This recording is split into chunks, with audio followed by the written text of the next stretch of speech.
Ce double champion du monde a établi un record remarquable de 26 victoires sans aucune défaite, toutes par KO.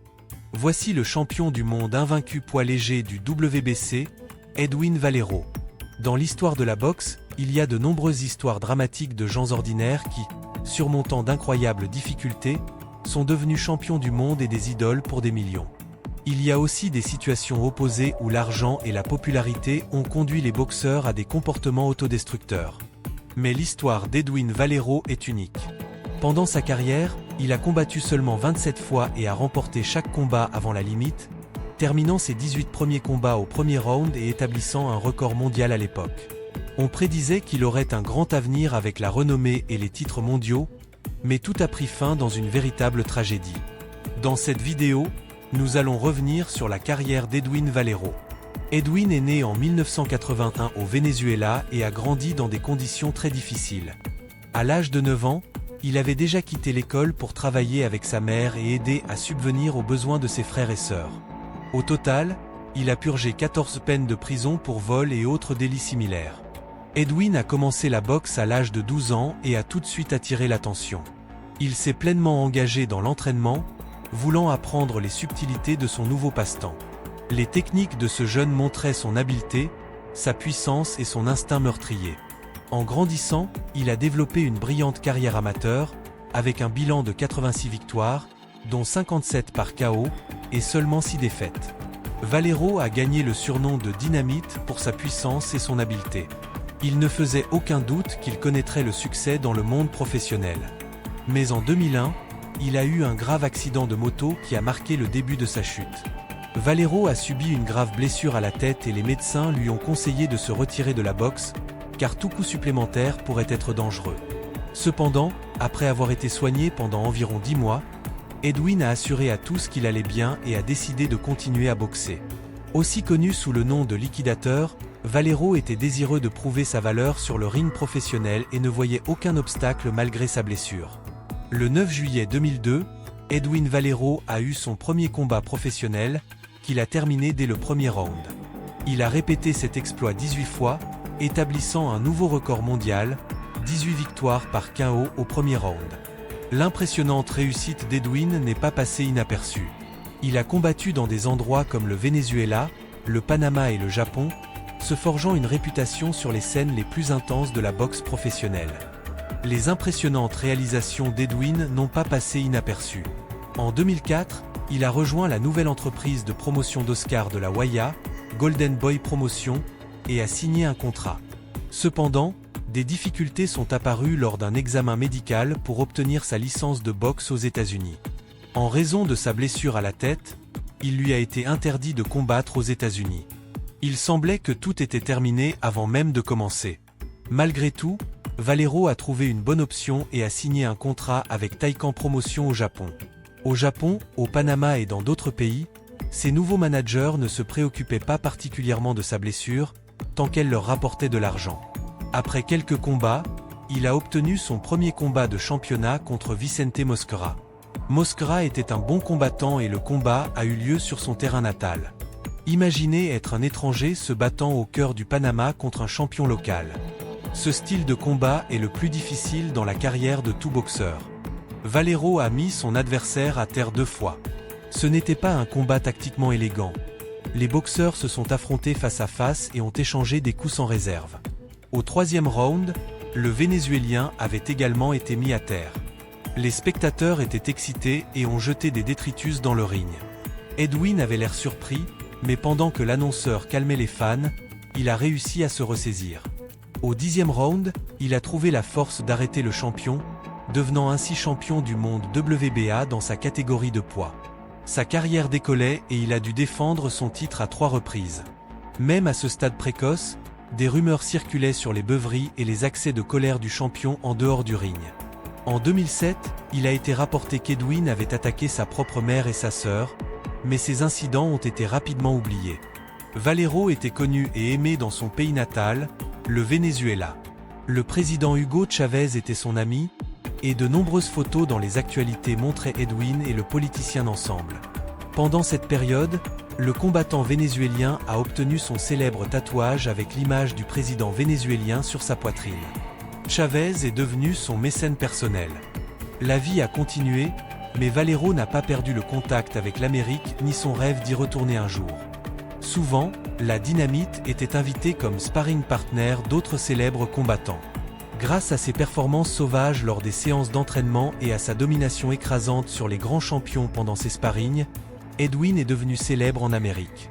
Tous ceux qui ont vu Valero ont été impressionnés par son agressivité, sa haine animale et la dynamite dans ses gants. Les experts qui suivaient de près les nouveaux combattants directement depuis les salles d'entraînement le comparaient à Pacquiao, sans pouvoir croire ce qu'ils voyaient de leurs propres yeux.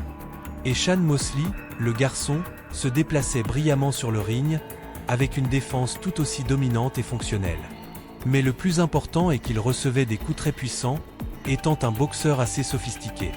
Edwin a participé au scandale qui a éclaté avant le combat entre Oscar de la Hoya et Manny Pacquiao.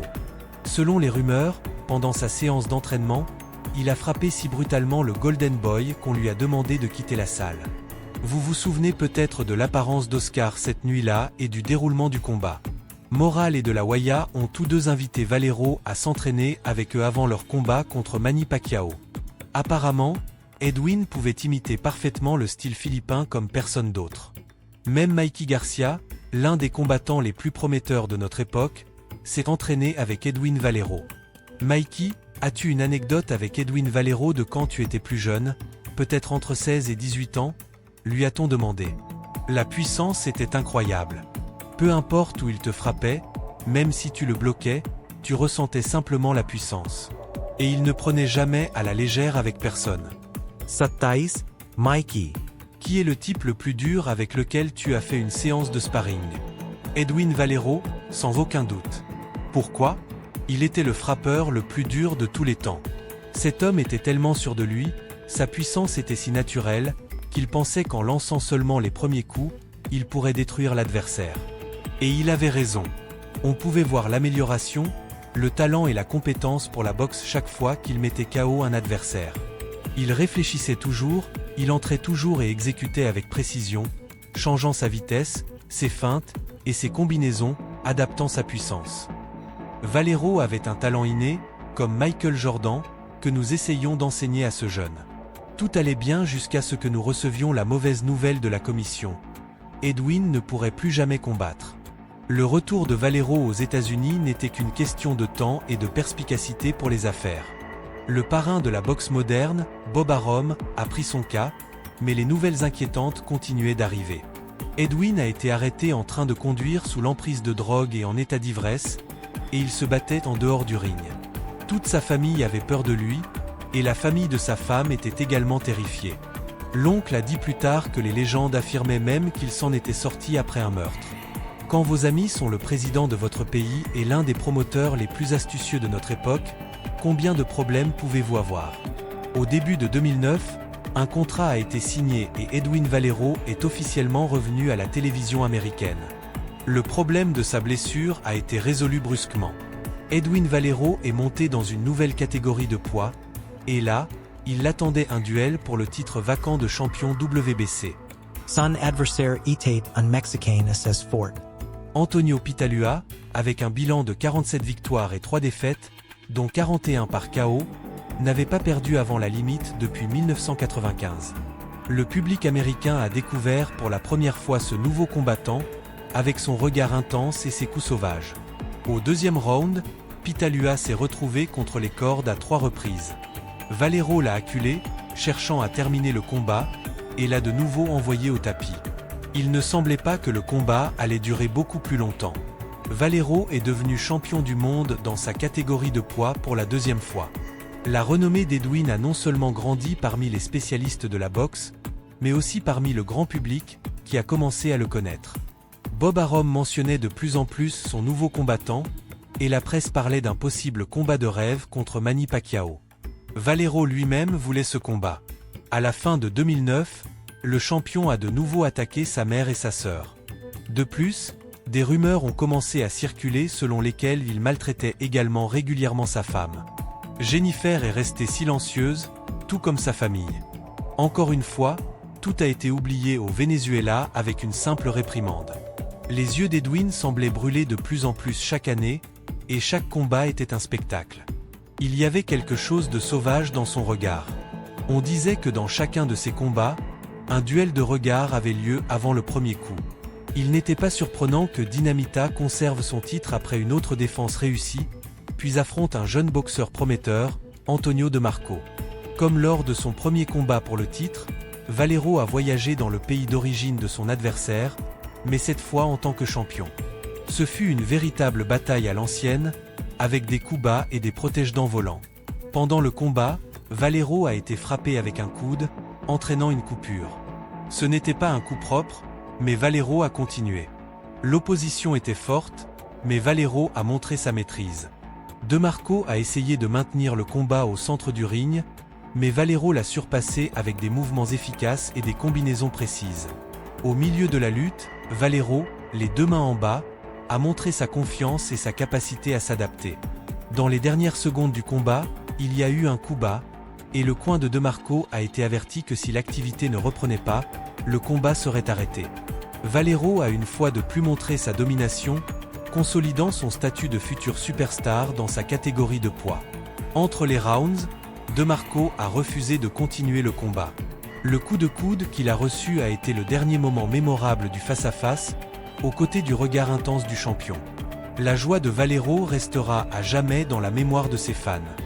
Valero a remporté 27 combats, tous par KO, un record idéal pour ce qui semblait être un boxeur idéal. Mais tout a changé en un instant. Après un combat où Dinamita a montré d'excellentes compétences et une nette progression dans sa compréhension de la technique et du savoir boxe, les discussions sur un possible combat contre Pacquiao ont repris. Valero était très impatient de faire face à Pacquiao, mais son rêve ne se réaliserait jamais. Un mois après son dernier combat, sa blessure à la tête, combinée à sa consommation constante de drogue, s'est révélée fatale. L'ancien champion poids léger, Edwin Valero, a été arrêté pour avoir présumément tué sa femme. À l'âge de 28 ans, Valero était un nom connu au Venezuela. La police a rapporté qu'il avait été arrêté après avoir trouvé le corps de sa femme dans un hôtel où le couple séjournait. Selon la police, Valero est sorti de la chambre d'hôtel au lever du soleil du dimanche et aurait dit au personnel de sécurité qu'il avait tué sa femme, qui présentait 3 coups de couteau sur son corps. À 5h30 du matin, Valero est descendu pieds nus à la réception de l'hôtel et a calmement annoncé qu'il avait tué sa femme.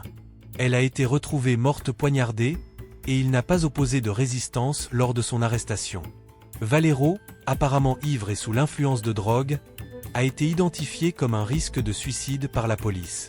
On lui a retiré ses chaussures et sa veste, mais on lui a laissé un pantalon de survêtement qui est devenu son choix pour se pendre. Il a été retrouvé dans sa cellule tôt le 19 avril 2010, à l'âge de 28 ans. Après la tragédie, des connaissances de Valero ont parlé de ses problèmes avec la drogue et l'alcool, ainsi que de ses jalousies extrêmes envers sa femme, qu'il frappait régulièrement. Bob Arum l'a décrit comme complètement instable et a déclaré qu'il n'était pas normal. Cependant, ces déclarations et révélations n'ont fait aucune différence. Le pire était déjà arrivé. Edwin Valero, un boxeur d'un talent incroyable qui aurait pu être le prochain Roberto Duran, a fini dans une tombe creusée par ses propres démons intérieurs. Merci de nous avoir accompagnés dans cette vidéo. Je vous invite à vous abonner, à mettre un pouce levé et à activer la cloche pour ne pas manquer nos prochaines vidéos. À la prochaine!